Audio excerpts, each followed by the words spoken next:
I was trained for one submarine, my guys were trained to do what they were told. That's a deadly combination. We all know organizations where people just followed the leader into disastrous situations. So I got my guys together and I said, hey, we got a problem here. I was trained for another submarine. You're trained to do whatever nonsense comes out of my mouth. That's right, Captain. I mean, they knew. They already knew. I was pretty much talking to myself. So I said, what are we going to do? What are we going to do, guys? And we talked about it. Okay, what I really wanted to do was get ready for the inspection. But we were sitting in the wardroom. We spent a couple hours. We were talking about it. And we came up with all these different things. And, well, you Captain, you just got to be smarter. You got to give better orders. It's like, well, how am I going to learn a whole nuclear submarine, miles of valves and pipes? I spent a year learning Olympia, 2 weeks over here. So in a year we'll be safe? That's not going to work. We had to deploy the submarine in 6 months. So we talked about it, and they said, okay, there's only one logical solution. We figured it out. You, they're pointing at me, you shut up. What do you mean? That's not what captains do. That's not what captains of nuclear submarines do. They walk around. They give orders. They sound like Russell Crowe. Head 2/3, dive, make it up 500 feet. Helm left 15 degrees rudder, steady course 255. Load torpedoes and tubes 1, 2, 3, and 4. Flood down, open outer doors, right? And I thought about it. And you know what? They were right. So at that point, I vowed never to give another order. And if you came down on my submarine, it would have been very confusing because you couldn't have pointed. It would have been hard to say, well, who's the captain here? Because you wouldn't have seen me giving orders. I did retain one order. The final order to launch a weapon, a torpedo or a missile, I kept with me because I felt that since that was going to result in the deaths of other human beings, that I didn't want that on anyone's conscience but mine. That was my moral and ethical responsibility. But even though everything else, in the Navy, there's long lists of things that says the captain has to authorize. Captain should authorize. You got a couple nukes in your group, they'll tell you it's true. Captain authorize, submerge the ship, get underway, start up the reactor, shut down the reactor, connect to shore power, divorce from shore power. On and on, break rig for dive, on and on and on, pages of these things. I just refused to give those orders. What we replaced it with was intent. Instead of giving instructions, if you want your people to think, don't give instructions, give intent. So they would come to you, hey, what do you want me to do? Well, left full rudder, steady course 255. No. I say, well, what are we trying to accomplish here today? Well, we're trying to get in position so that when the enemy submarine comes through, okay, so where do you think we should position the ship? Maybe over here. Good idea. Go there. You give intent to them, and they give intent to you. So my officer stopped requesting permission. And every other submarine, Captain, request permission to submerge the ship. Submerge the ship. Submerge the ship, aye. On Santa Fe's, Captain, I intend to submerge the ship. Very well. And they did it. And it might seem like it's a very small, nuanced change of language, but it was hugely powerful because the psychological ownership now shifts to them. They need to discover the answer. Otherwise, you're always the answer man. You can never go home and eat dinner.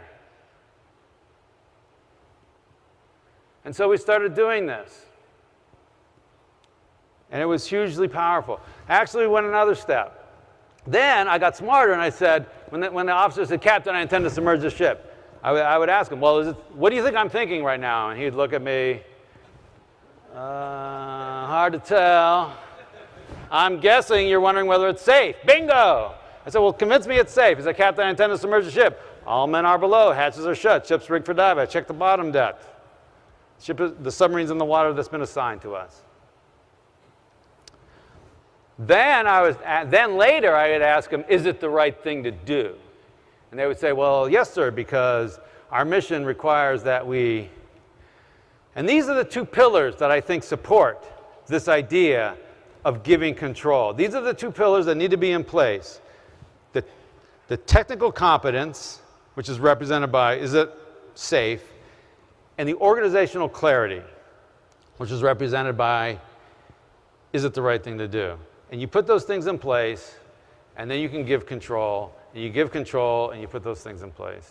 And you are off to the races. So think about what's happening now. My officers are starting to think like me, because I have to think like, where should we do the ship? And so the guys below them. Now this took 24 hours to happen. It took a couple years for the full implementation, but immediately there was change.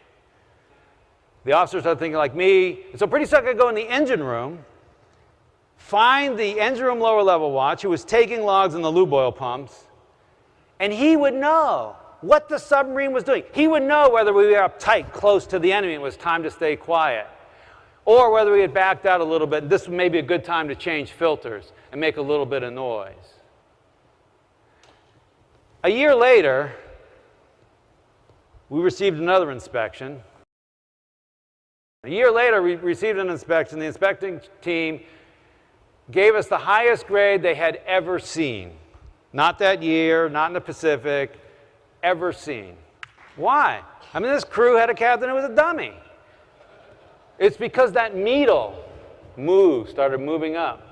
And on another submarine, there was one guy in charge, one guy giving orders, one guy thinking, and 134 people doing what they're told. I don't care how smart you are. On my submarine, I got 135 thinking, active, passionate, creative, proactive, taking initiative people. It's a tidal wave. You don't stand a chance.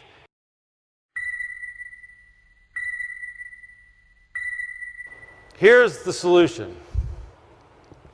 Move the authority to where the information is. You mean the software engineer can decide whether we ship the software? Yeah. You mean the client, my salesman can close the deal? Well, up to $1,000. No. Yes. Whatever the price? Yes. What does it take to make that happen? Now, if you're picturing a lot of people out there doing crazy things and a bunch of arrows going in a bunch of different directions, you have the wrong picture. You create the environment so that those people are out there making decisions as if the CEO were standing right behind them. And if it's not the same decision, it's actually a better decision because they have the information. And not only will you get better speed of execution, because now you don't have this delay, what happens is those people feel like they matter because they're thinking. You engender thinking. You create the environment for thinking.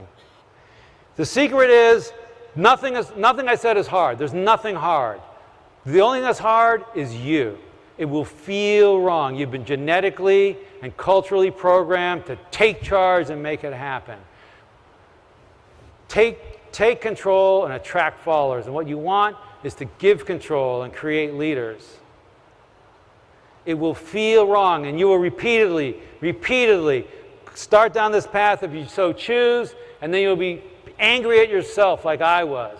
And you will have a failure, and you'll go back to the old ways. And you will pick yourself up, and you will go again. You will go again. And by doing so, you will achieve the greatest thing possible. You will have achieved greatness, not because of the deeds and acts that you did, but because you set an environment where the people around you and their families and their schools and their organizations and their businesses, they've achieved greatness. That will be the greatest thing of all. Go forth and be great.